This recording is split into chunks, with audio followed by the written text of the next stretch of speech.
SER Podcast. En la cadena SER, Hora 25. Aimar Bretos. Edición especial de Hora 25 esta noche desde el Palau de les Arts en Valencia, en la noche previa a la entrega aquí de los premios Goya. Me preguntaban hoy al llegar a Valencia qué cosas quedan por descentralizar en España, y he contestado honestamente que lo primero que tendríamos que descentralizar es el enfoque periodístico, dejar de chapotear en ese madrileño centrismo que lo salpica todo y empezar a mirar a España desde toda España, desde todos sus ángulos, con todos los acentos. Y eso pasa por descentralizar también nuestra política, nuestro ocio, nuestra cultura, y por eso es tan importante lo que va a pasar mañana aquí en Valencia, que es que el cine español va a premiarse, va a homenajearse y va a proyectarse hacia el mundo desde Valencia, desde una tierra tan bella y tan poderosa como es esta. Muchísimas gracias por acogernos con tantísimo cariño, con vuestra generosidad, con semejantes sonrisas. Gràcies per acollir-nos amb tantíssima estima, con la vostra generositat i con els vostres somriures. Ens sentim a casa, ens feu sentir a casa. Moltíssimes gràcies, València, moltíssimes gràcies, Comunitat Valenciana.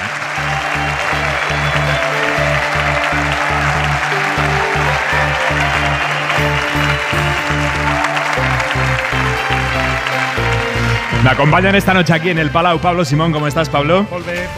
Buenas noches. Amparo Tórtola, muy buenas noches. Buenas noches, buenas noches. Y Daniel Bernabé, muy buenas noches.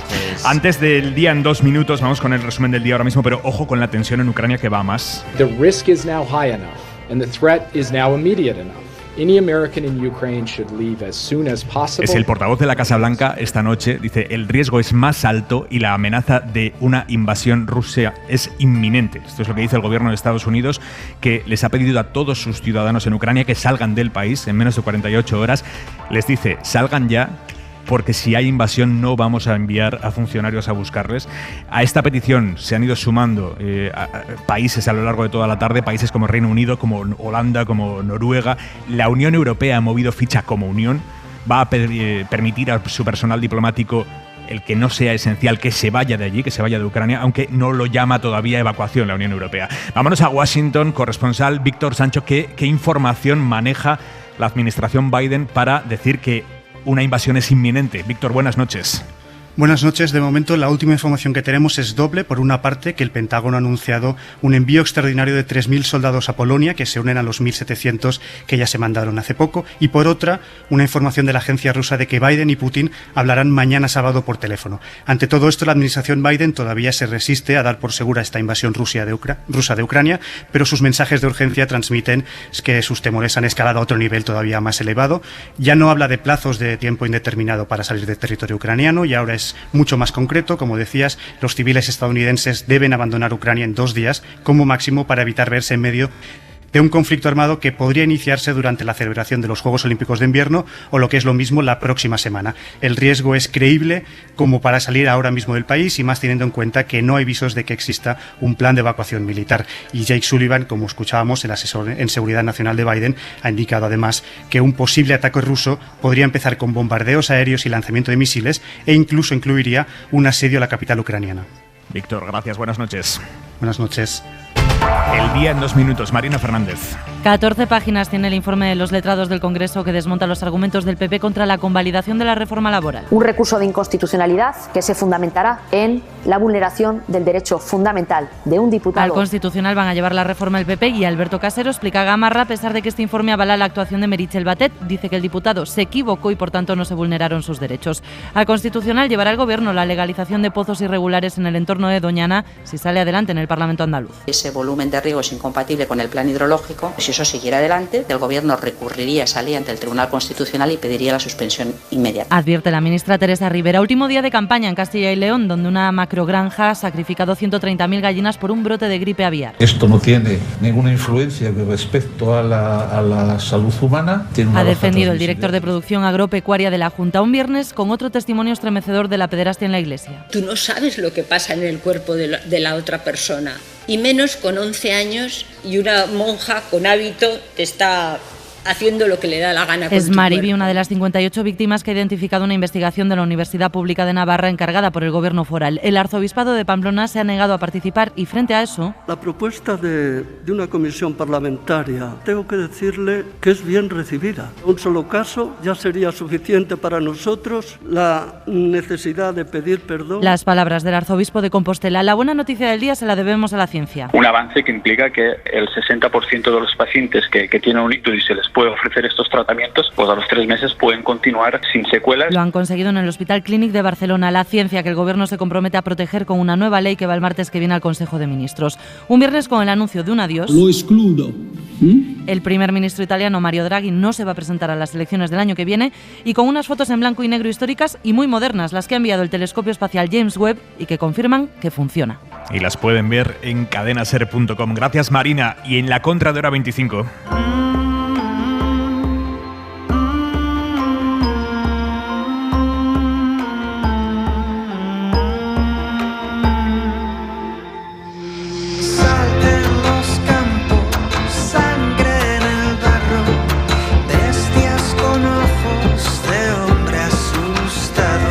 Esta noche, en lugar de Javois, tenemos aquí en la mesa a Mariano Barroso, presidente de la Academia. Señor Barroso, gracias por venir esta noche. Hola, buenas noches. Oye,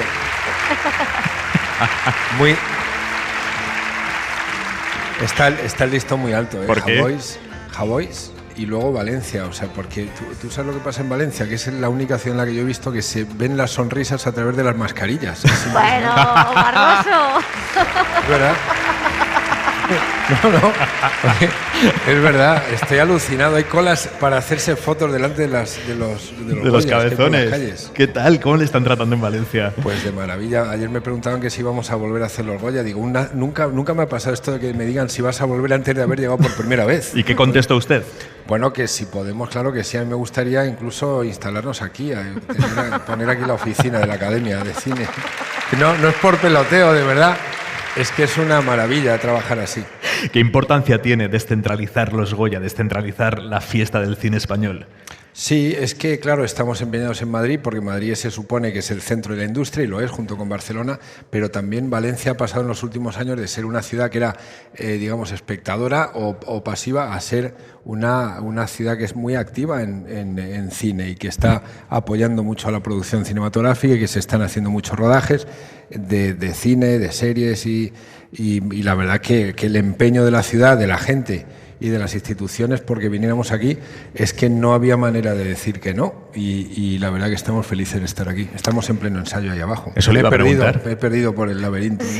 ¿Qué tal va el ensayo general de la gala? Va muy bien. Va un poco lento y Pepe Sacristán se ha ido porque estaba cansado. Dice, oye, yo me voy, ya sabéis lo que voy a decir más o menos, pues dilo tú por mí.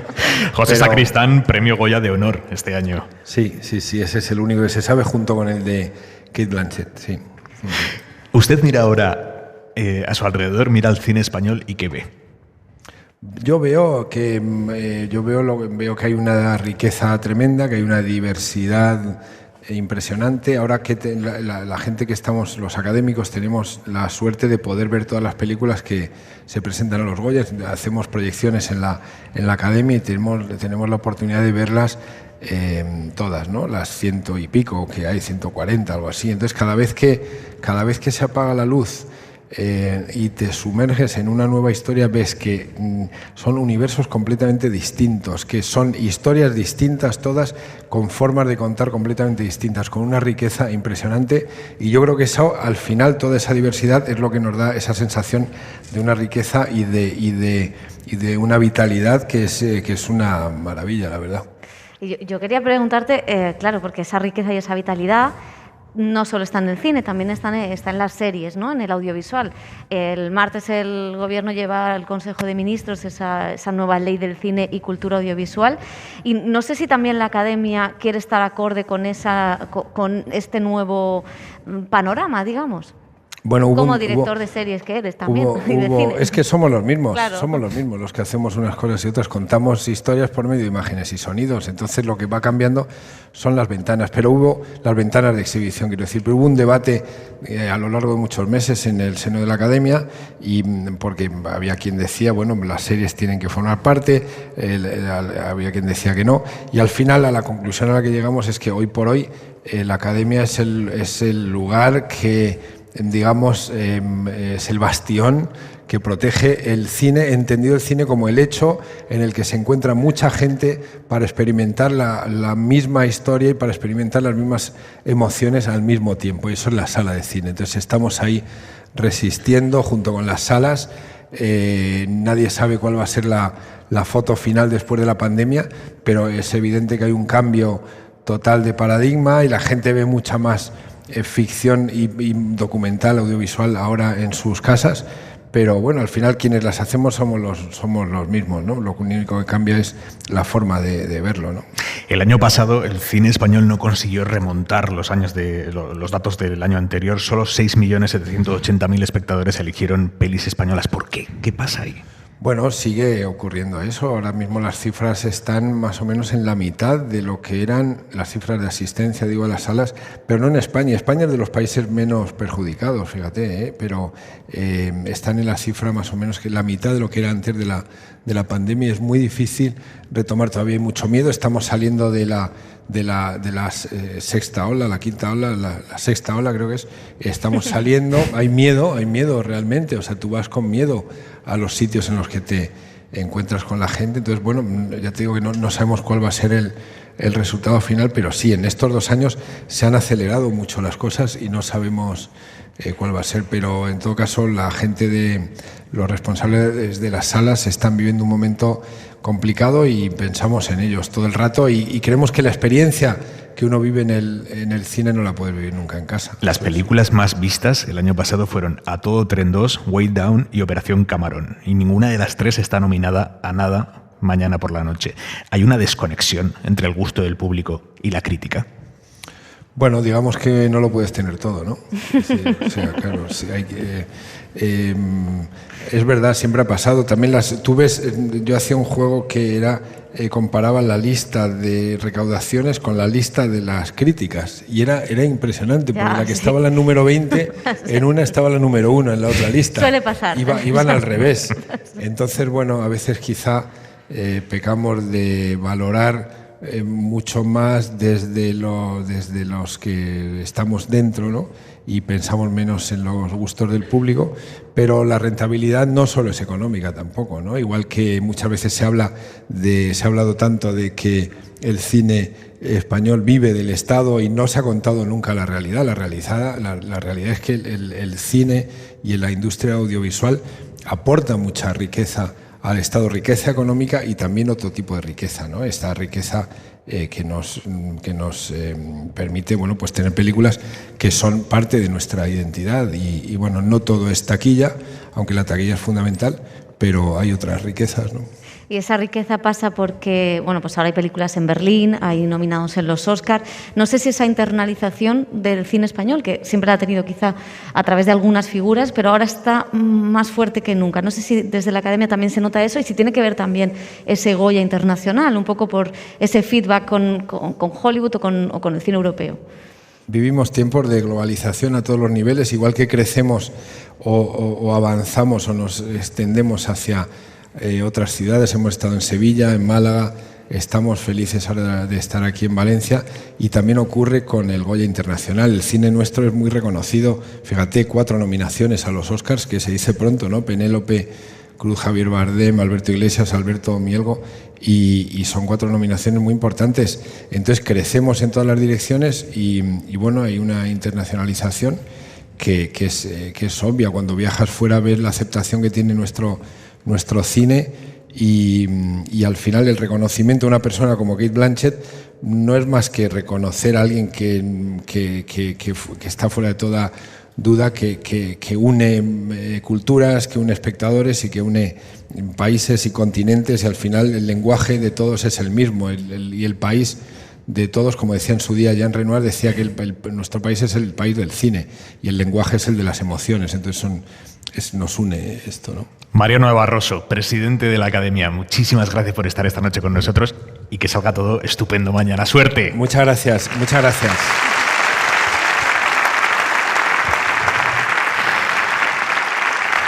Amparo Tórtola, Daniel Bernabé, Pablo Simón, vamos a meternos en harina. En poco más de una hora termina la campaña electoral que está activa ahora mismo en España, que es la de las autonómicas de Castilla y León, en las que está en juego muchísimo más que quién gobierna Castilla y León. Hemos escuchado ya esta noche los últimos mítines, los últimos actos, todos en Valladolid, todos con la plana mayor de los partidos nacionales, algunos con mensajes pelín sobreexcitados. Castilla y León es la cuna de la hispanidad, mal que le pese al de México, mal que le pese a Zapatero y sus negocios con Maduro, mal que le pese a los podemitas que están con dictadores, bananeros, que asesinan, que torturan y que violan. Aquí está la cuna de la hispanidad, sin complejos, sin leyendas negras, sin pedir perdón, con orgullo de ser españoles. El PP se juega mucho este domingo, Pablo. Sí, y se nota, ¿no? Porque a veces, una cosa que le ocurre muchas veces a Casado es confundir la firmeza con el histrionismo. Y yo creo que lo que estamos viendo aquí es justamente ese nervio que se trasluce en un Partido Popular que nota que sus bases no se están movilizando, precisamente porque el gran miedo que tienen ahora es que la transferencia de votos que ellos esperaban de Ciudadanos no se está produciendo. De hecho, los votantes de Ciudadanos en Castilla y León se están dispersando en todas direcciones y sobre todo dicen que se van a quedar en casa. Y claro, cuando se estima una caída de participación respecto a las anteriores elecciones de en torno a 8 puntos, esto les coloca en una situación muy difícil. Fijaos que desde que convoca las elecciones Mañueco hasta que llegamos a la última semana en la que se pueden publicar encuestas, quiero recordar que desde el lunes ya no sabemos nada más, los partidos sí, a lo mejor por eso vemos estos gestos, el Partido Popular se ha dejado 6 puntos en intención de voto. 6 puntos. Y esto señala que se han cometido importantes traspiés. Es posible que, claro, ahora podemos hacer la ucronía, ¿no? Imaginarnos cómo estaríamos hablando de esta campaña si el jueves no sale la votación de la reforma laboral. Estaríamos en un escenario totalmente distinto, ¿no? Pero incluso hasta esa última bala la pierden, en una situación en la que no absorben el voto de Ciudadanos en la proporción que ellos esperaban. Fijaos que, y aquí hago la comparativa con la Comunidad de Madrid, en Madrid Díaz Ayuso robó el 58% de los votantes de Ciudadanos, aquí se estima que podría conseguir un 20%, allí Ayuso perdió en favor de Vox el 8% y aquí estaría en Castilla y León perdiendo alrededor del 17-18% del voto. Tiene una brecha enorme y eso les coloca en una situación difícil en la que el resultado final puede apuntar a que el escenario de gobernabilidad sea peor. Es decir, que ahora Mañueco esté peor, salga lo que salga de las urnas, de lo que estaba antes de convocar las elecciones. Amparo, ¿cómo lo ves tú? A ver, yo más allá de discursos exaltados, ¿no?, como el que acabamos de escuchar, creo que el oyente lo que necesita es análisis sosegado.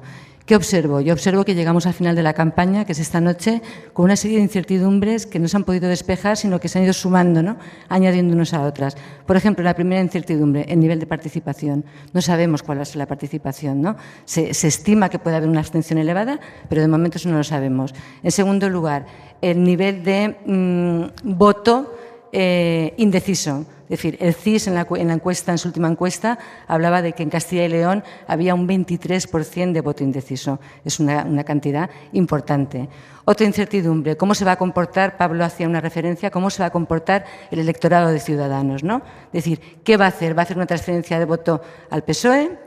¿Al PP? ¿A Vox? ¿Se va a refugiar en la abstención? Tampoco lo sabemos, ¿no? Otra incertidumbre, el comportamiento del votante de Vox. Es decir, sí que sabemos, porque las encuestas lo están indicando, que hay un incremento notable de Vox, ¿no?, que incluso puede pasar de un procurador que tiene en estos momentos, un procurador autonómico, a una horquilla entre 10, 13, incluso 16 procuradores. Si eso es así, evidentemente ese crecimiento de Vox no es nada más porque hay una transferencia de voto del PP o de Ciudadanos a Vox. Hay un incremento de nuevos votantes que acuden a Vox, de gente muy joven que por primera vez va a acudir a unas elecciones y que elige a Vox como opción alternativa, y luego mucho voto oculto, es decir, ese voto que no dice, no reconoce en las encuestas que va a votar a Vox, pero que sí que lo va a hacer. Es decir, yo lo que veo son muchas incertidumbres, pero mucho más que al principio de cuando se convocaron las elecciones, ¿no? Las incertidumbres han ido sumando hasta llegar a esta noche en la que ni el PP tiene claro que sea capaz ya no de gobernar simplemente con la abstención de Vox, sino tan siquiera de gobernar,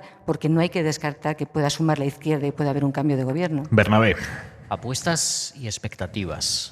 Es decir, cuando tú convocas unas elecciones anticipadas, estás haciendo una apuesta, estás poniendo una mano encima de la mesa, con unas expectativas. ¿Cuáles serán? Que el PP gobernara en mayoría absoluta. Algo que parecía claro hace 3 semanas. Eso ha ido poco a poco menguando y ahora el PP efectivamente no tiene ni asegurado el gobierno, incluso con el apoyo de Vox. ¿Cuál es el cambio además entre Ciudadanos y Vox? Un partido que entraría ya a gobierno, no a apoyar desde afuera como ha ocurrido hasta ahora, sino a entrar dentro del gobierno. La situación es que Mañueco, bueno, pues quizá pierda las elecciones porque el PSOE saque más y pueda formar gobierno, probablemente las gane, pero quien probablemente pierda esas elecciones sea Pablo Casado.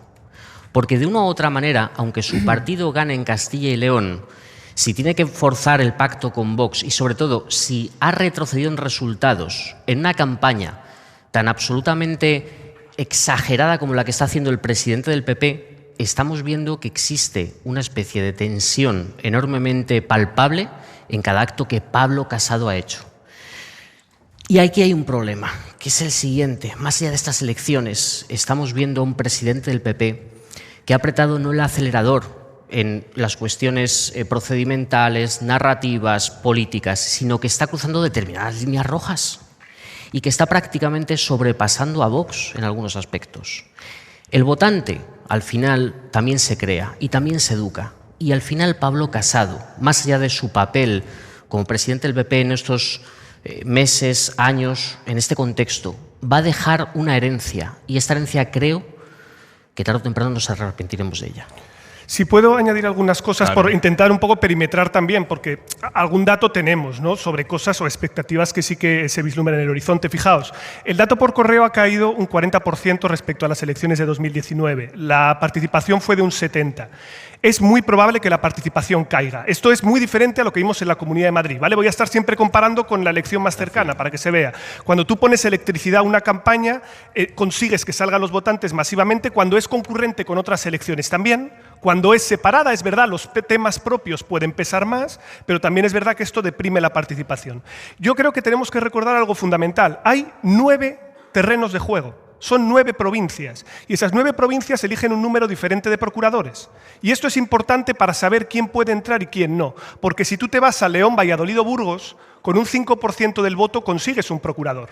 Muy atentos ahí para ver si se cuela Ciudadanos, porque si se cuela será por ahí. Si me permites, pero Pablo... Soria, un momentito, ahora mismo te doy la palabra. Pero Soria y Palencia necesitas un 11-14. Claro, y esto es muy importante para entender si ahí es donde llega Vox. Si Vox ya está por encima del 14% y ya consigue representación en todas las provincias, entonces sí o sí el escenario es que ya no le va a quedar más remedio al PP que pactar. Amparo. Adelante, sí, en las incertidombres que he citado en mi primera intervención se me ha olvidado sumar una incertidumbre importante, que es el comportamiento de las candidaturas de la España vaciada, ¿no? Es decir, ahora mismo lo que indican las encuestas es que por Soria pueden sacar un procurador, pero no se descarta que puedan obtener más procuradores, ¿no?, estas candidaturas. Bueno, de hecho, ¿y cuál va a ser el comportamiento postelectoral de esas candidaturas? Porque de momento lo que están diciendo sus representantes es que están abiertos a todo, es decir, a pactar con el PSOE, pero también a pactar con Vox, no tienen ningún problema, ¿no? Y esa es otra incertidumbre para mí muy interesante y muy a tener en cuenta. Eso es interesante, pero no todas son igual de, quiero decir, porque hablamos de las candidaturas como si fuera un todo homogéneo muchas veces. Fijaos, UPL es un partido que ya tenía representación en las Cortes, del leonesismo que pide la autonomía segregada. Por Ávila es una escisión del PP, es un procurador de momento, no sabemos si podría subir a 2. Soria ya es un movimiento que lleva en la provincia de Soria 20 años y es un movimiento que bebe mucho de la izquierda. Y son los que ahora mismo estarían en cabeza para conseguir 3 procuradores de los 5. Quiero decir que tienes toda la razón en que no todos son claro en qué sentido vayan a hacer las alianzas, pero algunas están más claras que otras. Y yo creo que por Ávila es más fácil que complemente una mayoría de derechas que lo que sería con Soria. Bernabé. Pero fijaos que en el PP hemos asistido a varias narrativas contrapuestas. Me hizo mucha gracia el otro día ver a Mariano Rajoy hablando de que no podíamos ceder a la radicalidad. Este discurso de Mariano Rajoy del año 2011-2012, ¿no? La radicalidad, justo cuando tienes a Isabel Díaz Ayuso en esas elecciones o incluso el propio Pablo Casado apretando el acelerador mucho más de lo que sería conveniente. Pero es que tenemos otra cosa. Mira, fíjate, yo el pasado domingo estaba en Salamanca y me topé con el mitin de Vox. ¿Qué viste? Pues me paré allí. No sobre el escenario, en el público. En el público, eso es lo importante. Eso es lo importante. Vox está muy fuerte. Está muy fuerte porque en ese mitin se veía gente claramente de clase alta, además ostentosamente de clase alta, pero a la vez se veía gente de claramente clase trabajadora. No puedo decir lo contrario, me guste o no me guste. Había un número notable de gente y sobre todo lo que había, por cierto, y esto es notable, era una narración desde el púlpito, donde estaba Abascal, muchísimo más neutra o con el freno de mano de lo que estamos acostumbrados en redes sociales. Abascal estuvo hablando y sí, tenía su tono habitual, pero de una u otra forma se refería más a problemas concretos de lo que estamos acostumbrados en Vox. Esto es una cosa a tener en cuenta. Cómo Vox modula el mensaje en redes sociales, que se dedica más a guerras culturales, cuando está en un mitin, donde realmente utiliza un discurso bastante conservador, pero más centrado en cuestiones concretas. Es un ámbito de preocupación porque de una u otra manera se diría que Vox está arraigando y está tomando votantes clásicos del PP. Aquí en la Comunidad Valenciana, Amparo, eso se está dando. A ver, no se está dando de una forma tan aparentemente brutal como lo que pueda llegar a pasar en Castilla y León o como lo que pasó en Madrid, pero sí que es cierto que sobre todo en el sur de la Comunidad Valenciana, en Alicante, Vox está creciendo. De hecho, hace un rato estaba hablando con un compañero periodista y le estaba comentando, digo, ojo con Vox, digo, porque está fuerte en toda España y en la Comunidad Valenciana. Dudo que ponga en peligro el gobierno del Botánico. Aquí está el presidente de la Generalitat, que ahora nos podrá explicar, ¿no?, cuál es su visión sobre el tema, pero sí que es cierto que Vox está creciendo también en la Comunidad Valenciana y es muy curioso porque además me imagino que es lo mismo que pasa en el resto de España. Institucionalmente no son nada, quiero decir, tienen representación institucional, están en las Cortes Valencianas, están en el Ayuntamiento de Valencia, en Alicante, pero su trabajo institucional es baldío, es decir, es igual a cero, pero no les hace falta. Es decir, Vox vive de su marca nacional y, como la mayoría de los populismos, ¿no?, de un líder. Estoy leyendo un libro muy interesante de Diego Fonseca, que es un periodista argentino, no sé si lo conocéis, un periodista y editor argentino que acaba de sacar un libro en México que se llama Amado Líder, ¿no?, donde aborda cómo se fraguan los populismos, tanto de derechas como de izquierdas. Y estaba leyendo y decía, es que es lo que está pasando con Vox ahora mismo en el conjunto de España, ¿no? Es decir, un liderazgo fuerte al que se está cuidando mucho, porque si os dais cuenta, cada vez la figura de Abascal se protege más desde los cuadros del partido, ¿no? Se van lanzando otras figuras para proteger la figura de Santiago Abascal y al mismo tiempo un malestar social que va creciendo y que alimenta precisamente, ¿no?, esos populismos que, como se suele decir habitualmente, ofrecen soluciones muy simples para problemas muy complejos. Pero ese malestar social está ahí, ese malestar social hay que detectarlo por parte de los partidos políticos constitucionalistas y autonomistas, en el sentido de que defienden la España de las autonomías, porque nos puede dar un susto en cualquier momento y lo veremos mañana por la noche. Presidente de la Comunitat Valenciana, Ximo Puig, buenas noches, bona nit. Hola, buenas noches.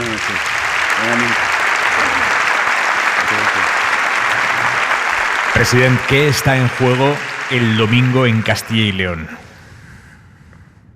No sé, los ciudadanos normalmente evalúan la situación, a veces hay momentos muy emocionales, pero yo creo que si se hace un poco el recorrido de lo que ha pasado en estos días, es muy ilustrativo lo que ha pasado, creo que lo estabais comentando. Primero, ¿por qué se convocaron estas elecciones? Eran unas elecciones que no están provocadas por ninguna necesidad real de la ciudadanía de Castilla y León. Están provocadas porque la dirección del Partido Popular necesita afianzarse frente a un problema interno que tienen planteado con la señora Ayuso, y se convocan unas elecciones de una manera muy irresponsable, sinceramente, lo siento. Yo tengo un gran respeto por el presidente Mañueco y bueno, hemos tenido desde la discrepancia una relación cordial y así creo que debe ser, pero no había ningún motivo para convocar estas elecciones y finalmente los ciudadanos están viendo que son unas elecciones en las que se disputan algunas cosas que no tienen nada que ver con sus problemas. Y por tanto, no sé lo que pasará, lo decidirán afortunadamente quienes deben decirlo, que son los ciudadanos de esta tierra. ¿El PSOE qué se juega en esas elecciones?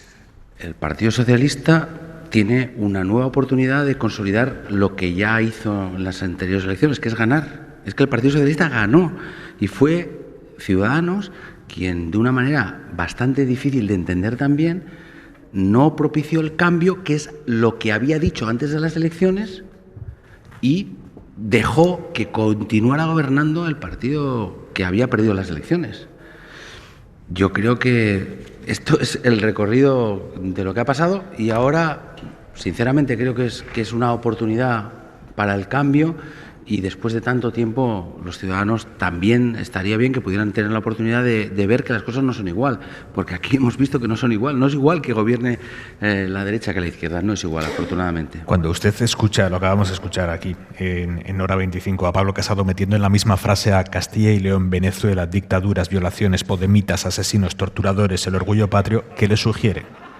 Pues no sé antes quién lo decía, pero es verdad, es que es tan difícil discernir lo que dice Pablo Casado de lo que dice Vox, que es casi imposible discernirlo. Es más, en algunas de las afirmaciones parece que va un poco más allá. Esto es una gran desgracia para este país.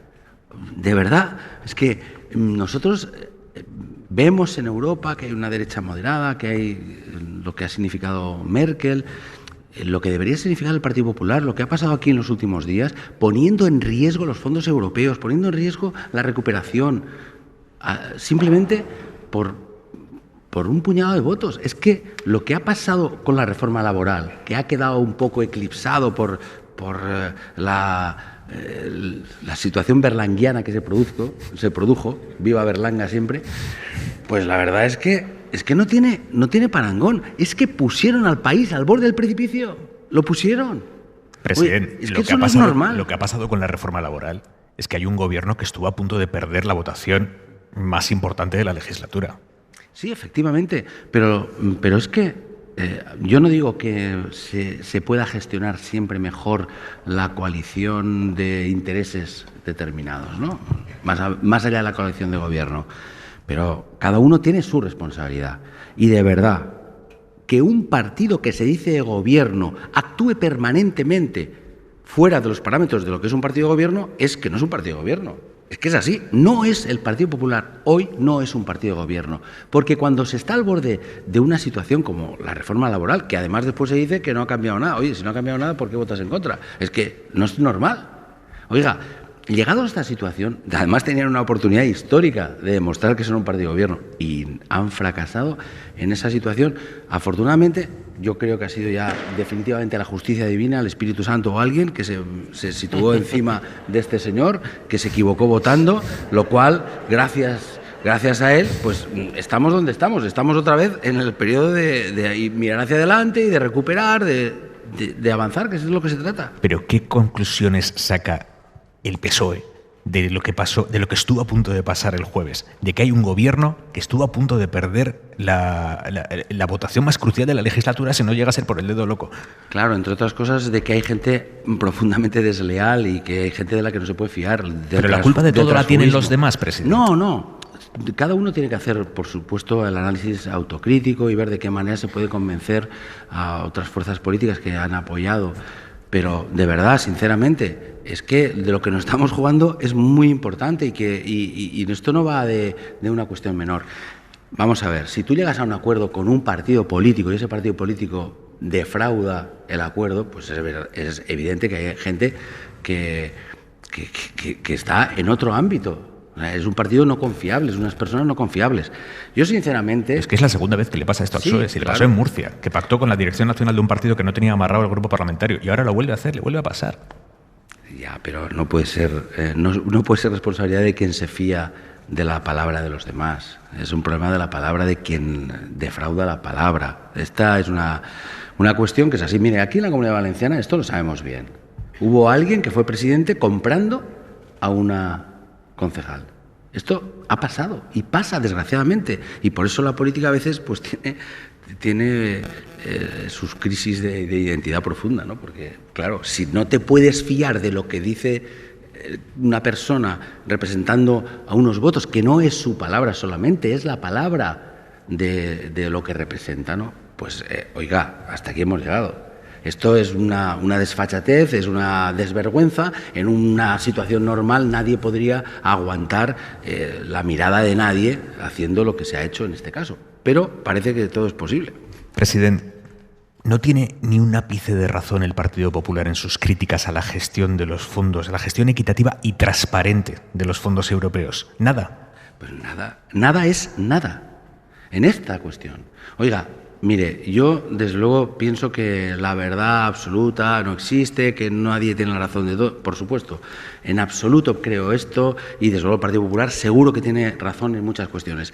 Pero en este caso, ¿cómo es posible que se diga que la Comunidad Valenciana en Madrid es beneficiada por el gobierno socialista y aquí se nos dice que la Comunidad Valenciana es perjudicada por el gobierno socialista? Oiga, pónganse de acuerdo. O estamos beneficiados o estamos perjudicados. Mire, esto de los fondos europeos ha sido muy serio. Por primera vez en la historia hay un plan Marshall hecho por los europeos. El presidente Sánchez ha conseguido junto con, en su momento, con la presidenta Merkel, con la canciller Merkel, se consiguió una diferenciación de respuesta a lo que era una crisis. Y ha sido muy positivo. Y estamos en lo mismo. Cuando le decían a Felipe González Pedigüeño, ahora se lo dicen a Pedro Sánchez. De verdad, oiga, podemos admitir que es bueno, ¿son buenos los fondos europeos? Sí o no, sí que lo son. ¿Cómo se están repartiendo? Pues hasta este momento están saliendo convocatorias, llevamos 6 meses solo de ejecución de los presupuestos. A la Comunidad Valenciana han llegado ya más de 1.000 millones y los estamos ejecutando. ¿Y se está explicando bien? Bueno, ya al final siempre es un problema. Siempre decimos que es un problema de comunicación, a veces es de estrategia, ¿no? Pero es cierto que se puede explicar mejor. Pero mire, nunca se nos podía imaginar que hubiera un partido que ante la peor pandemia, ante la peor situación que hemos vivido en las últimas décadas, tuviera esta actitud tan profundamente desleal. Oiga, cuando acabe el periodo, cuando veamos exactamente cómo se ha producido dentro de 2 años, no sé, dejen un poco respirar, dejen de verdad que las empresas puedan aprovechar esta ocasión para las grandes transformaciones que estaban pendientes, dejen que se pueda ejecutar este trabajo. Es que estamos en un momento en el que hemos vivido una situación dramática, la sociedad ha sufrido enormemente y tenemos la oportunidad de salir mucho antes de lo que salimos hace 10 años con la crisis financiera, porque han cambiado las políticas y eso ha sido un éxito de la sociedad, no solo de un gobierno. ¿Por qué se tiene que ver todo desde esta partidización, desde esta mirada tan cortoplacista? Sinceramente yo no lo entiendo y creo que la ciudadanía no lo entiende y por eso tomará las consecuencias determinadas. Entramos en la segunda mitad de la legislatura a nivel nacional y hay un debate que es crucial para comunidades como la Comunidad Valenciana, que es la reforma de la financiación autonómica, que no está ahora mismo sobre la mesa. Y el mayor ejemplo de que no está sobre la mesa es que no ha entrado ni siquiera en el orden del día de la conferencia de presidentes que van a celebrar en 2 semanas en La Palma. ¿Esto cómo se explica, presidente? Bueno, hay una cuestión que está claro, se explica que en esta situación de falta de acuerdos es imposible resolver una cuestión que necesita el acuerdo. No puede ir a una conferencia de presidentes porque no hay ni un acuerdo básico ni en la voluntad de llegar a un acuerdo. Entonces en la conferencia de presidentes solo se habla de lo que ya están de acuerdo. No se va a hablar de esto. No está en el orden del día. No, pero vamos a hablar igual. Porque yo desde luego voy a hablar. O sea, mire, claro, es que esto va por barrios. Hay algunos que pueden estar contentos o satisfechos con el status quo, nosotros no.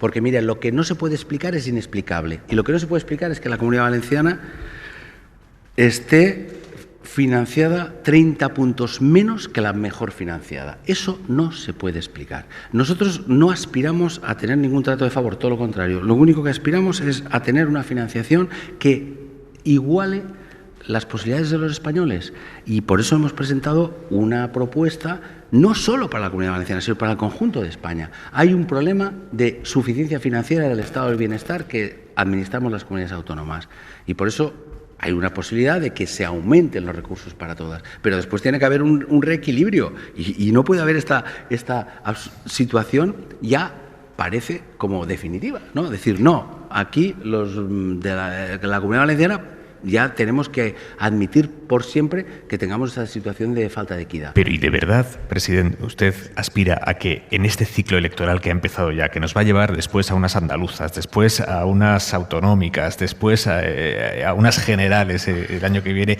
en este clima se va a reabrir un debate que es el debate de los agravios? La mitad de España va a sentirse agraviada con este debate. ¿Usted de verdad aspira a que en lo que queda de legislatura se cambie el modelo de financiación autonómica o asume que no va a ser así? No, por supuesto que no lo asumo, y nosotros vamos a estar luchando hasta el último momento, porque es una cuestión de justicia, es una cuestión de equidad, es simplemente que se cumpla la Constitución.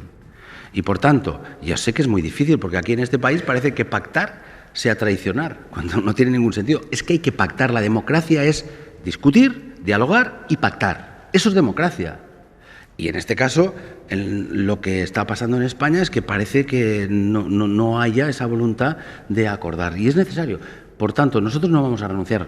¿Sabe por qué? Porque es tan injusto lo que está pasando, y sobre todo porque además no tiene que ser media España contra media España, no tiene que haber vencedores ni vencidos. Si de lo que se trata es de que finalmente los servicios públicos fundamentales que están administrados por las comunidades autónomas, sanidad, educación y servicios sociales, tengan un comportamiento en cuanto a la redistribución que sea lo más igualitario posible. Porque al final de lo que se trata es de fortalecer el estado del bienestar. Esta es una cuestión fundamental, y eso pasa por financiar adecuadamente a las comunidades autónomas. Pero es imposible que todas salgan ganando, presidente. Sí, el dinero es el que es, a no ser que subamos impuestos. No, es que es evidente que el sistema necesita más recursos. ¿Hay que subir impuestos? No, lo que hay que hacer es darle más recursos al estado del bienestar. Pero ¿y de dónde se saca ese dinero si no subimos impuestos? Pues lo que hay que hacer, ahora se está viendo la reforma fiscal, que hay que hablar con claridad. No puede haber tampoco en España, digamos, islas, no puede haber dumping fiscal en España.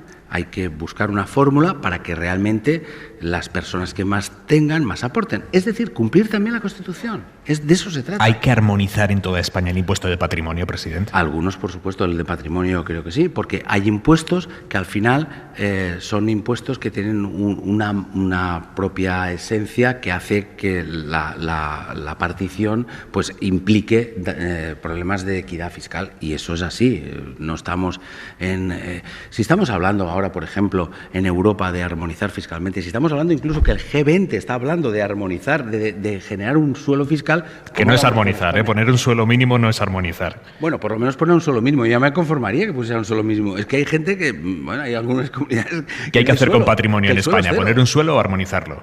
De momento empecemos por un suelo, pero en cualquier caso yo le digo, mire, a mí, si la competencia fiscal estuviera basada después en una base, digamos, que permitiera esa competencia, pero es que ahora no es verdad. Mire, la Comunidad Valenciana tiene 12 puntos menos de renta per cápita de España. A pesar de que mucha gente se piensa que esto es el Levante feliz, pues somos felices, pero no somos el Levante feliz. Somos felices porque vivimos en un sitio maravilloso, hay una gente magnífica y hay un clima bien, todo magnífico, pero tenemos 12 puntos menos de renta per cápita, y por tanto realmente hay que generar una convergencia de rentas dentro de España, y eso de verdad no puede interpretarse como una guerra entre comunidades. Es que no es así. La financiación autonómica no es una guerra entre comunidades, no puede serlo, no debe serlo. Tenemos que buscar una fórmula en la que finalmente, claro que todos tengamos que tener... ¿Y cuál es su propuesta? Mi propuesta es la propuesta que hemos acordado aquí, que aquí se ha acordado una propuesta por todos los grupos políticos, excepto la extrema derecha, por los sindicatos, los empresarios, y está básicamente vinculada a lo que es los costes de los servicios en base a la población, pero también en una población ajustada, teniendo en cuenta que somos conscientes que hay otros elementos que hay que perimetrar. Pero lo que está claro es que la base es la población, es que no tiene otro sentido. Pero así todo, nosotros estamos dispuestos a discutirlo todo, a hablar con todo, a racionalizar este debate. Este es un debate que no es identitario. Esto es un debate que es de servicios públicos, que está basado en la igualdad, en la equidad, en eso, en la singularidad de las regiones, sí, pero sobre todo en la igualdad entre ciudadanos. Estábamos hablando de impuestos. ¿Qué le parece, presidente, que Podemos haya anunciado su propia propuesta de reforma fiscal sin esperar al comité de expertos al que encargó una reforma fiscal el gobierno del que Podemos forma parte? Mire, con la cuestión fiscal lo que no hay que improvisar ni generar debates que no tengan un alto contenido técnico y que además estén avalados por una cierta consistencia y solvencia. No se puede estar hablando de impuestos simplemente desde aspectos muy puntuales, ¿no? Yo creo que una reforma fiscal hay que hacerla con mucha consistencia, con mucha solvencia técnica y, sobre todo, intentando interpretar adecuadamente lo que dice la Constitución. La Constitución habla de progresividad fiscal. Aquí en España, en estos momentos, en algunos ámbitos, claramente esto no se cumple. En el tema de las empresas no se cumple, hay muchos aspectos que no se cumplen. Yo creo que era un buen elemento de juicio para empezar el debate, que hubiera un grupo de expertos que plantearan este informe y a partir de ahí vamos a discutir políticamente. Pero tenemos que saber que nuestros impuestos, la base de nuestros impuestos, viene de muchas décadas y que hay que actualizar. Hay que hacer un ayornamiento fiscal. Pero lo que está claro es que para hacer una tortilla hay que romper los huevos. ¿Los de quién? Bueno, en principio no los de nadie. Hay que intentar que finalmente se tenga en cuenta que si alguien tiene que pagar más, precisamente es aquel que más tiene. Presidente, y eso no es romperle nada a nadie, simplemente que pague lo que les corresponde. Antes, cuando he hecho el conteo de las elecciones que están por venir en este largo ciclo que tenemos por delante, he dicho ahora Castilla y León, después andaluzas, después valencianas. No va a haber unas elecciones. ¿El año que viene? Bueno, el año que viene sí. Sí, el año que viene ya toca. Sí, pero me refiero a que las siguientes tienen que ser después de ese conteo, tienen que ser las valencianas. Será el año que viene. Pero ¿usted teme que si vienen mal dadas para el PSOE en Castilla y León y las siguientes son unas andaluzas que tampoco pintan bien para Castilla y León, Ferral le diga, oye, ponme ahí las valencianas con las andaluzas y tenemos una victoria con la que, aunque sea, despegamos el ciclo? Mire, esto afortunadamente en el Partido Socialista no va así. A mí nunca me dijo sabe nadie... usted que se está hablando. Ya, pero de verdad a mí nunca me han pedido que haga nada de estas características, ni me lo van a pedir, porque esto no funciona así. Yo me debo a los valencianos, a las personas de esta comunidad, y en estos momentos nosotros tenemos un gran proyecto hacia adelante, es la recuperación económica, sobre todo la superación de la pandemia, y también la recuperación emocional, que tenemos ahora ya cerca unas fallas, tenemos la Magdalena, tenemos ganas de empezar a respirar un poquito y, por tanto, tenemos que aprovechar los fondos europeos. Tenemos tanto trabajo. Hablando de pandemia, presidente, a partir del 1 de marzo, ¿se va a seguir pidiendo el certificado COVID para entrar en interiores? Vamos a decirlo, pero no creo que sea ya necesario. ¿Nos está dando un titular? Bueno, no sé. Yo creo que sí. Creo que es mi opinión. Yo voy a titular por ahí en la web. Bueno, no sé. Bueno, yo creo que si las cosas continúan yendo como están yendo en estos momentos, que tenemos una disminución muy masiva de los contagios y, sobre todo, lo más importante, que es lo que en estos momentos determina nuestra respuesta en la crisis pandémica, que es las hospitalizaciones y las UCIs, estamos bien y, desde luego, la voluntad es que no haya ninguna restricción más allá del tiempo necesario. Si es que a nadie le interesan las restricciones. ¿Las fallas, la fiesta de la Magdalena, sin restricciones? Bueno, alguna restricción aún habrá. ¿Cuál? Bueno, pues, por ejemplo, pues el uso de la mascarilla en interiores. Vale. Pero lo que es fundamental es que ¿y en exteriores? Sepamos, ¿En aglomeraciones? En aglomeraciones también. Vale. Eso es, yo creo que es razonable. Mire, la Comunidad Valenciana en esta pandemia ha tenido un comportamiento, yo creo, sobre todo por parte de la ciudadanía, extraordinario. Gracias a los ciudadanos, la Comunidad Valenciana, cuando se vea el resultado final de todo lo que ha sido la pandemia, se verán que los resultados, dentro de la desgracia enorme que hemos sufrido, han sido más positivos que en otros sitios. Y eso es por la corresponsabilidad de los ciudadanos. Aquí la ciudadanía ha tenido un comportamiento espectacular. En las restricciones, en momentos muy difíciles, han estado cumpliendo. Por tanto, ahora, cuando estamos mejor, pues tenemos que empezar a avanzar hacia la normalidad, que es de lo que se trata, aunque aún tenemos la pandemia, y nadie se puede olvidar que aún están ahí, ¿no? Le he preguntado por las fallas, por la fiesta de la Magdalena. Me crujen en Alcoy como no le pregunte por Moros y Cristianos. Bueno, Moros y Cristianos viene un poquito más tarde. O sea que... Pero yo creo que, bueno, si todo va bien, va a haber en Alcoy esa entrada extraordinaria de Moros y Cristianos. Presidente, ¿qué importancia tiene para Valencia que mañana sean aquí los Goya? Pues Pues la verdad es que estamos emocionados, sinceramente. Sinceramente, porque además... ¿Cómo les ha hecho la pelota a Barroso, Que cómo les ha hecho la pelota el presidente de la Academia. Bueno, el presidente de la Academia es una persona sensible a esta tierra. Y la verdad es que estamos felices. ¿Por qué? Porque además vienen los Goyas en el momento más oportuno, en el momento que estamos mirando hacia adelante y que la cultura ha sido tan básica en este tiempo. ¿Cuánta gente nos hemos adosado al cine, a las series? Sí, claro, porque era un momento muy complicado y el cine nos ha ayudado a superar la pandemia. ¡Viva el cine!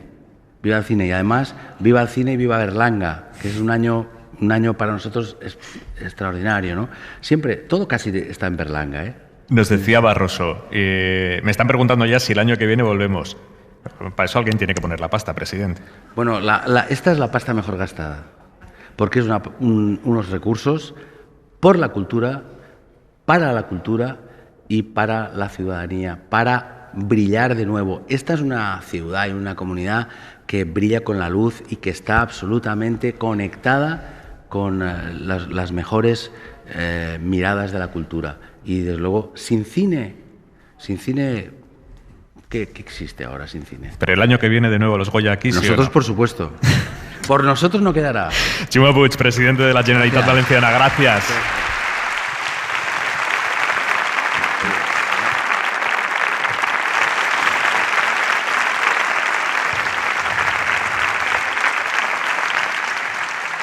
Por cierto, antes de seguir, ardo en deseos, Bernabé. ¿Qué me dices? De saber cómo estás siguiendo tú el culebrón laboral de Albert Rivera. Maravilloso. Estoy encantadísimo.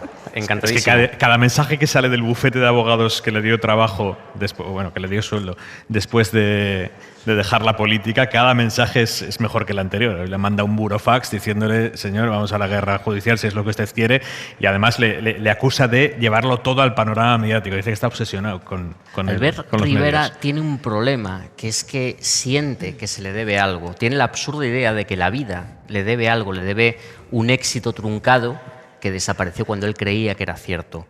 Y eso al final consume. También te digo que cada vez que yo asista a Hora 25 y haya esté lleno, necesito que ponga Hora 25 and Bernabé. Yo no me conformo. ¿Alguna conclusión, Simón, del tema de Rivera? Un amigo mío decía con mucha maldad que Rivera tenía el problema de tener el síndrome del expresidente sin haber llegado a serlo nunca. Es decir, le habían susurrado tantas veces al oído que lo iba a llegar a ser que terminó él creyéndose esto, ¿no? Pero para mí hay algo indicativo, al menos, de cómo funcionan ciertas relaciones laborales, ¿no? Porque, claro, cuando el bufete le recluta, en un principio es porque tiene una agenda riquísima de contactos. Se supone que es la razón por la que le recluta. Entonces, da un poco también a entender cómo funcionan algunas empresas en nuestro país, ¿no? Y cómo tratan de buscar mecanismos de influencia. Y luego a la hora de la verdad, pues digamos esto que se dice que si tú te esfuerzas y tienes talento llegarás a cualquier lado, hay gente que simplemente por lo que proyecta puede tenerlo más sencillo. Así que yo creo que esto también es algo indicativo de cómo funcionan algunas cosas, sobre todo ahora que ya no se puede medir con un resultado tangible lo que sale, ¿no?, de tu trabajo, sino que cuando estás dando un servicio hay algunos que se dedican más a vender humo y marketing que otra cosa. Lo que dice el despacho es que los niveles de rendimiento laboral de Albert Rivera estaban llegando a tasas preocupantes. Sí, pero mira, te voy a decir una cosa, Aymar. Hemos puesto todo el foco, todo el acento en la figura de Albert Rivera. A mí me gustaría ponerlo en el despacho, ¿no? En el despacho de abogados. ¿Por qué? Porque, como acaba de decir Pablo, ellos saben que contratan a una persona que no es un gran especialista en la principal materia que aborda el despacho, ¿vale? Pese a eso lo contratan. ¿Por qué? Porque saben que tiene una agenda, porque tiene contactos. Ellos pensaban sacarle un rendimiento, ¿no? Un rendimiento importante, entiendo, teniendo en cuenta el nivel de sueldos o de nóminas en el que se estaban moviendo, ¿no? Por tanto, está bien que pongamos el foco en las puertas giratorias, en cómo los políticos utilizan esas puertas giratorias para acceder y mantener unos niveles de sueldo importantes. Pero pongamos también el acento en las empresas que abren esas puertas, ¿no? Porque evidentemente este despacho de abogados pensaba sacarle mucho jugo y mucho beneficio a ese contrato. Lo que pasa es que les ha salido rana, Les ha salido rana porque el Albert Rivera que se contrata hace 2 años, 3 años de esto más o menos. 2 años. 2 años, no es el Albert Rivera de 2 años después, ni tan siquiera unos meses después de contratar este despacho Albert Rivera. Albert Rivera puede mantener, digamos, la garantía de que va a poder echar mano de su agenda cuando le dé la gana, porque la mitad de los nombres de esa agenda ya no se le ponían al teléfono probablemente. Antes de seguir adelante, quiero que le pongamos a esta noche de radio en Valencia un poco de música, que es la que nos van a regalar Gisela Renes y Nacho Mañó. Muy buenas noches a los dos. Buenas noches.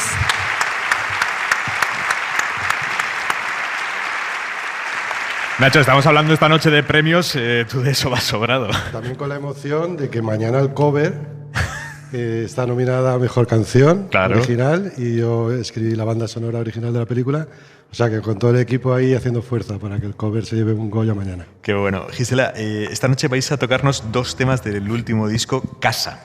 ¿Con cuál empezamos? Empezamos con Febrero 2021 y es una canción que yo creo que habla de un tema muy actual, que es el tema de la salud mental.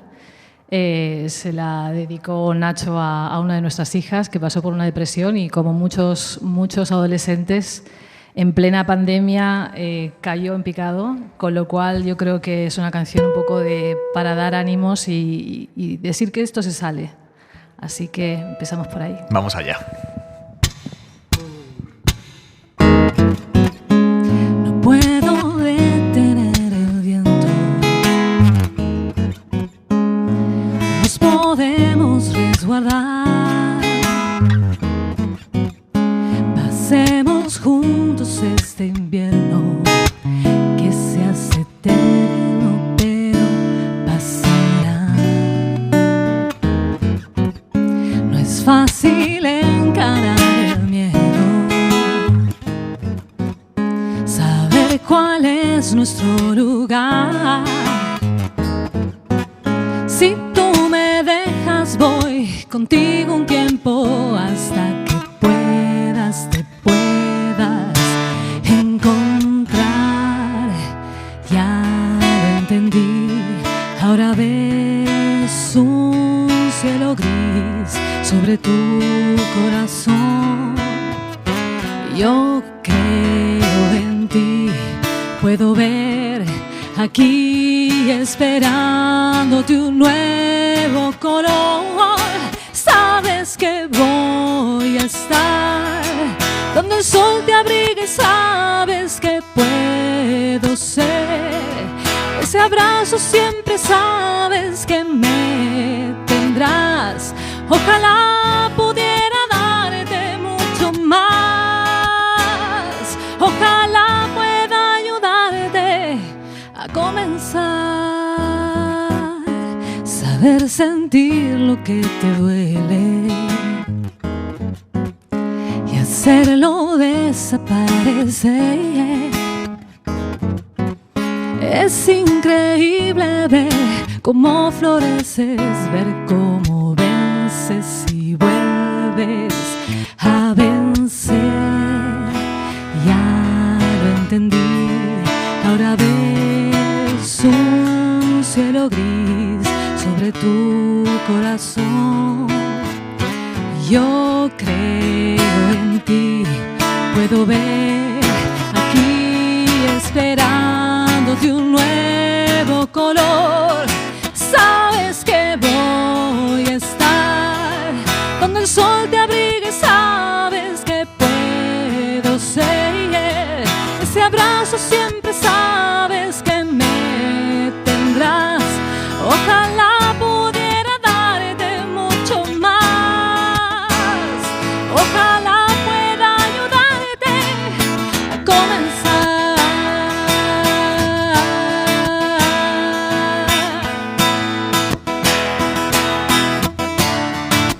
Sabes que me tendrás, ojalá pudiera darte mucho más, ojalá pueda ayudarte a comenzar.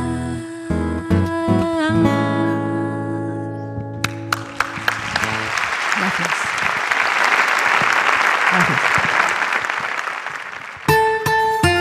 Hora 25. Aimar Bretos. Esta noche desde Valencia, hora 25, desde el Palau de les Arts, con Amparo Tórtola, con Daniel Bernabé y con Pablo Simón. Y vamos a sumar a esta hora con una noticia de última hora a Mariela Rubio. Mariela, buenas noches. ¿Qué tal? Muy buenas noches. Porque hablábamos con el presidente de la Generalitat Valenciana acerca de la votación de la reforma laboral, la reforma que el gobierno estuvo a punto de perder. Le salvó finalmente un diputado del PP que se equivocó.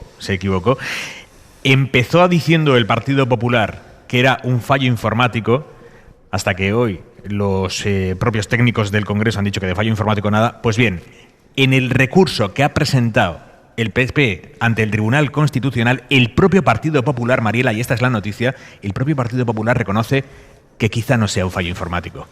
Así es, el Partido Popular deja claro ese cambio de estrategia porque así lo plasma en su recurso ante el Tribunal Constitucional. Este es un párrafo textual del recurso del PP ante el Tribunal. Dice: el diputado desconoce el origen del error, o bien informático o bien humano, pero en cualquier caso indudablemente involuntario. Según el recurso del PP, se deduciría inequívocamente de su comportamiento esa involuntariedad, porque con posterioridad al conocimiento de dicho resguardo, es decir, de la votación, el diputado intentó por todos los medios enmendar el voto final. Pero esa es la novedad que conocemos a esta hora de la noche, Aimar, que es la hora en la que el PP ha remitido a los medios de comunicación ese recurso en el que dice que efectivamente se desconoce, el diputado así lo asegura, desconocer el origen del error, o bien informático o bien humano.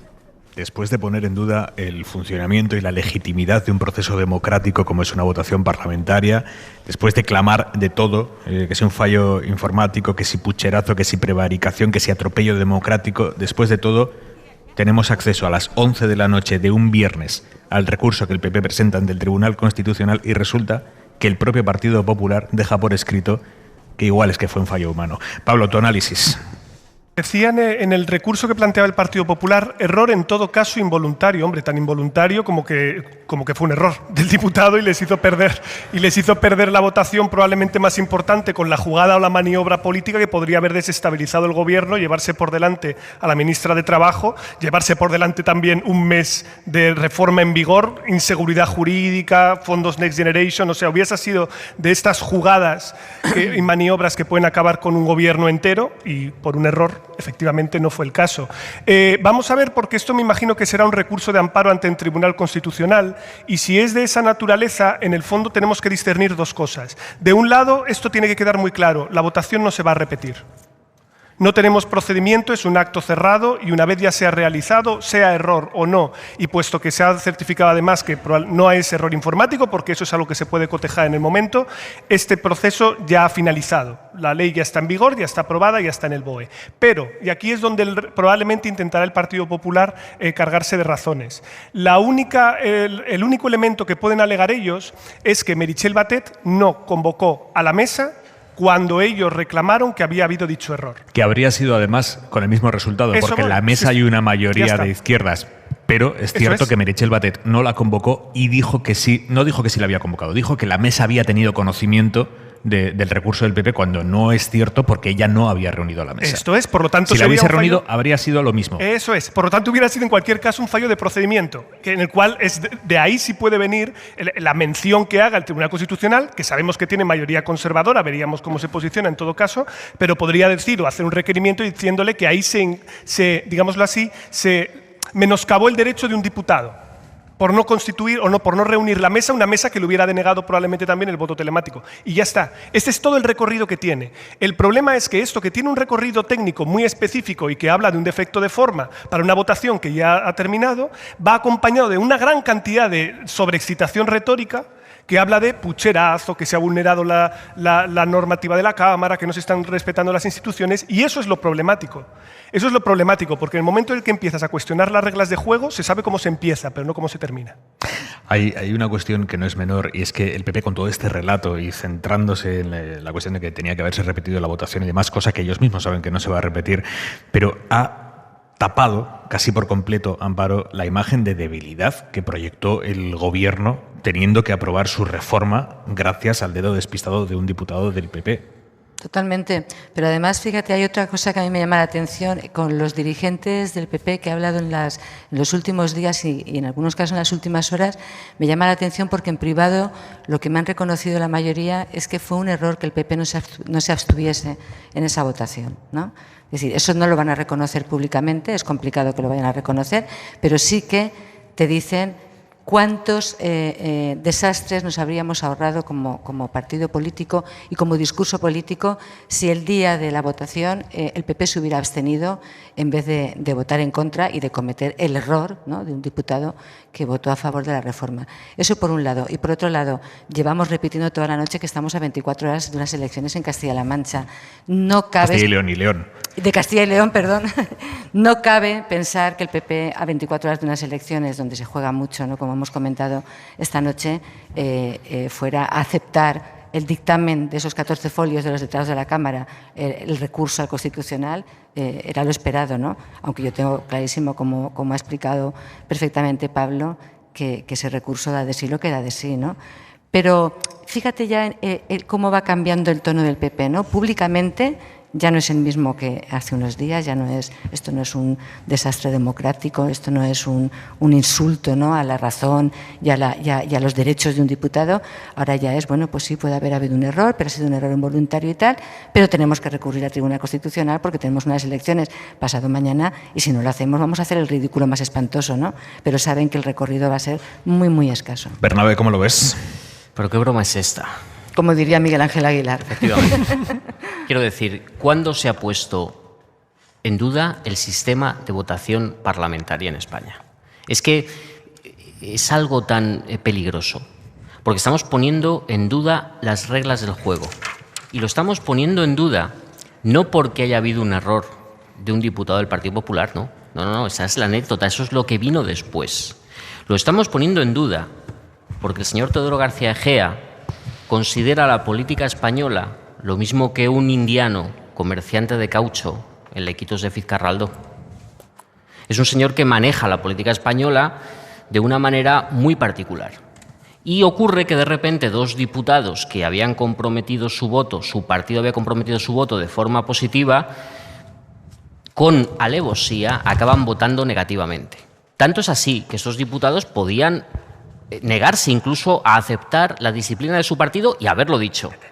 No directamente, a última hora, en último momento, cambiar el sentido de su voto, viendo, como vimos todos, al señorito Iván Espinosa de los Monteros, hacerles el gesto de la victoria. Bernabé, dame un segundo porque tenemos una noticia terrible en Elche. Julián Jiménez, ¿qué podemos contar a esta hora? ¿Qué tal? Buenas noches. Pues sí, hemos de lamentar un terrible suceso. Son 3 víctimas mortales asesinadas, 3 personas asesinadas, manos a parecer del hijo de la familia.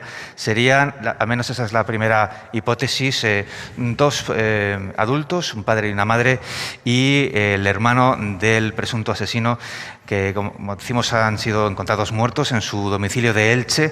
Es mucha la confusión que existe ahora mismo. Se está investigando las circunstancias de este asesinato, este triple asesinato. Hay un detenido que sería presuntamente el autor de estos hechos. Vamos a seguir recabando toda la información que podamos y lo actualizamos en un minuto en esta edición especial de Hora 25 desde Valencia. Hora 25. Aimar Bretos.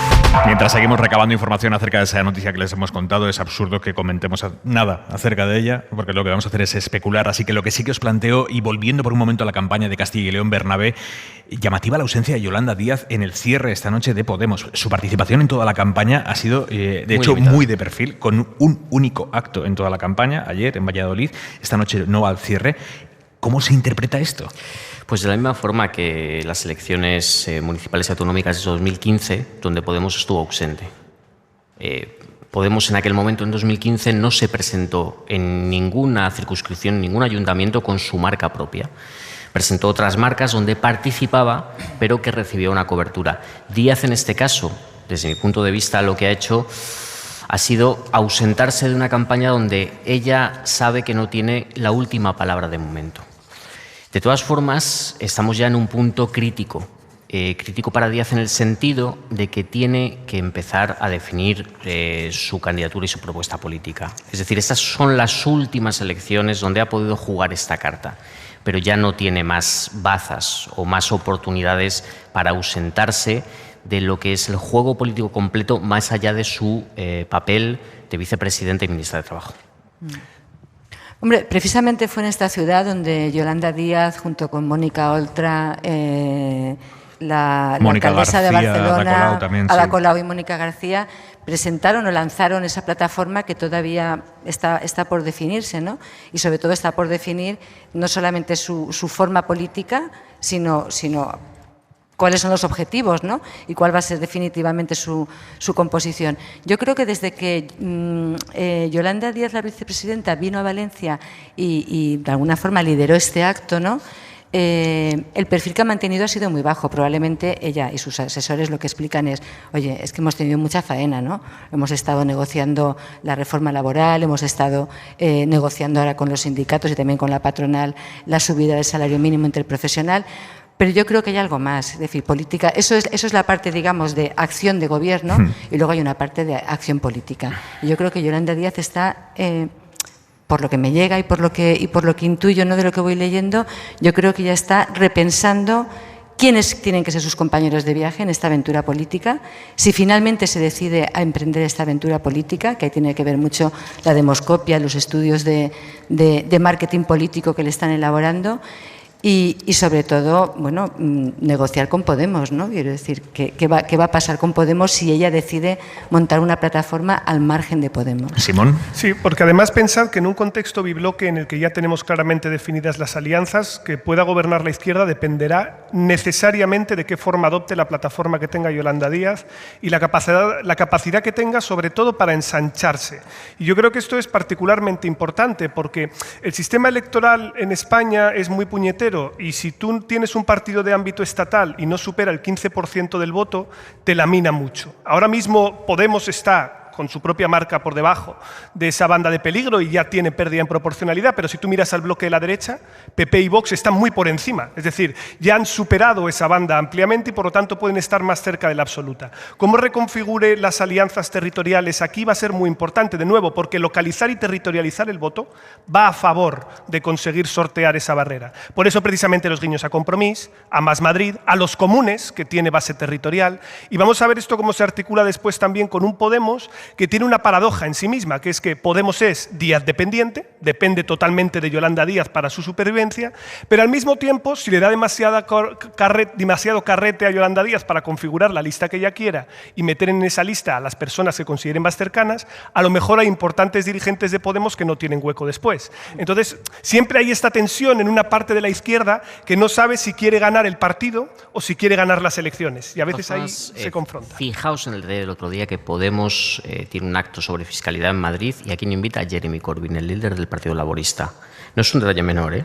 Quiero decir que lo que lleva adelante Díaz y su equipo se haya denominado como proyecto laborista, momento laborista, no es ninguna tontería, porque lo que está definiendo es una posición en la izquierda no vista en varias décadas, en la izquierda más allá del PSOE, que se centra en el trabajo y su capacidad como articulador social.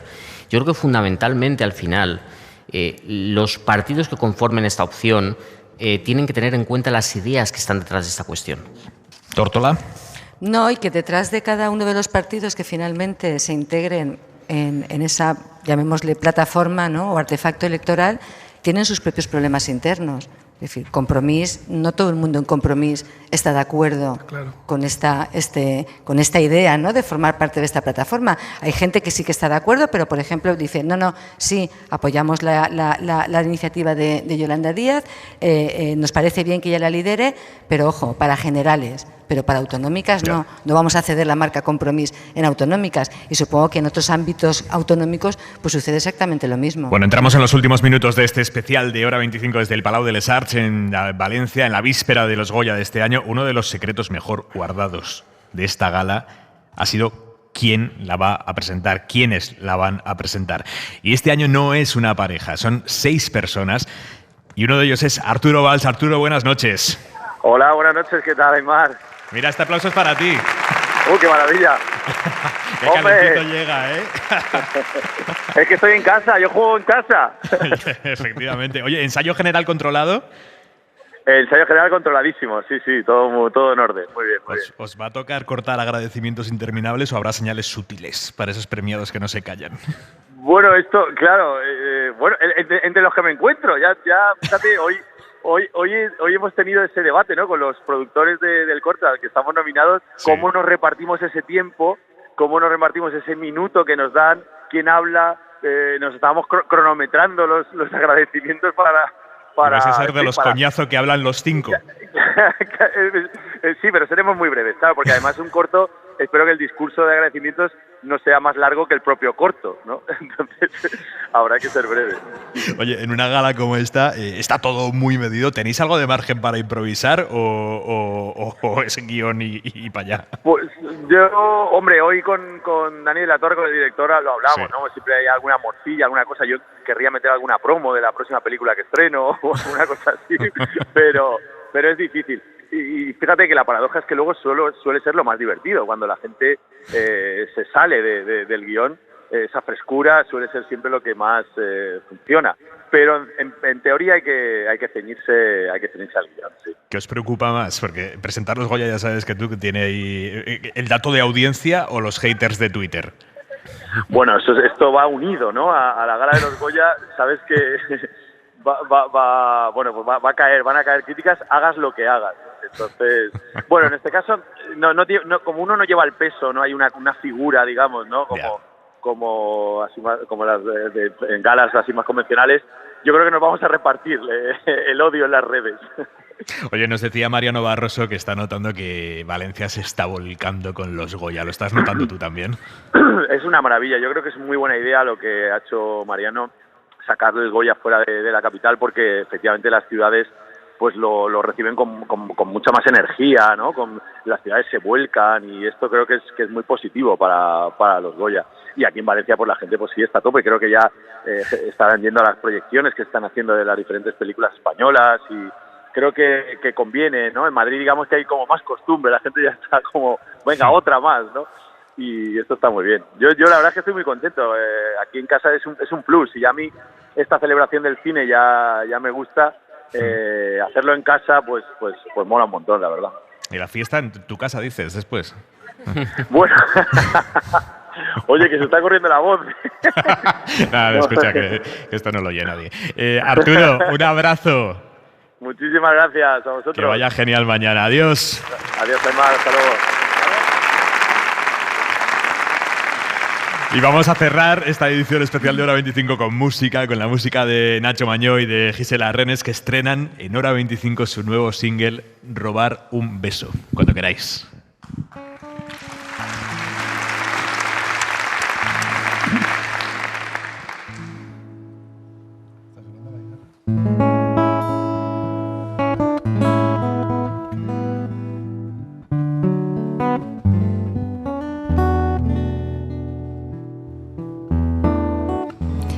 Que no pases por la vida sin haber robado un beso, sin haber corrido el riesgo insensato, atrevido, trazado en el plan de un ladrón. Ve a la guardia distraída de esos labios confundidos por impulso de un deseo imprudente, el exceso que guarda un beso a traición. Cruza esa frontera que nada tiene que temer. En la aventura quien pretenda querer. Y si juegas la partida y tu suerte fue vencer al miedo, ganó la vida por haber robado un beso.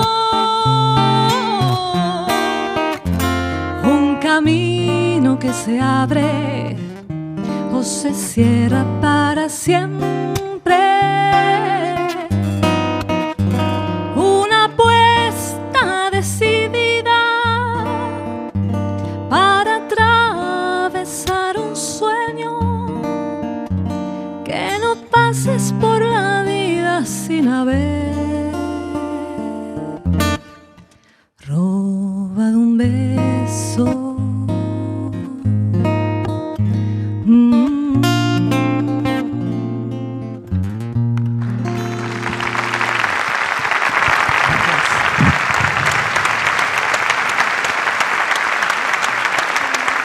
Muchísimas gracias, Nacho Mañó, Gisela Renes. Así nos vamos, señores, dándoles las gracias por habernos acompañado esta noche, que ha sido muy especial, por habernos acogido con semejante cariño y calor. Ens veiem prompte y sobre todo ens escoltem. Muchísimas gracias. Moltíssimes gràcies, València.